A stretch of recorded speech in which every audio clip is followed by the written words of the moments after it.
Evropski parlament je edini organ Evropske unije, v katerega svoje predstavnike neposredno izvolimo na volitvah.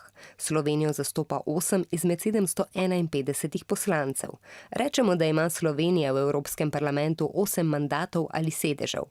Vsaka država članica lahko volitve organizira malo drugače. V Belgiji je denimo udeležba na volitvah obvezna, v Sloveniji pa je prostovoljna. To pomeni, da lahko volijo polnoletni državljani, a jih k temu ni mogoče prisiliti.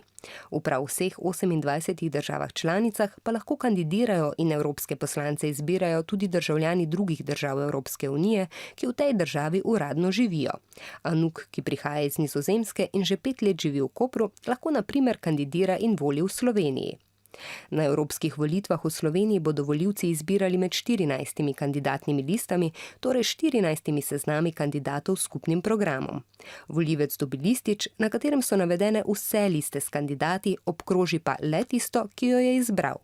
Prav tako lahko na volilnem listu obkroži osebo, za katero si želi, da ga v Evropskem parlamentu zastopa. Temu rečemo, da odda preferenčni glas.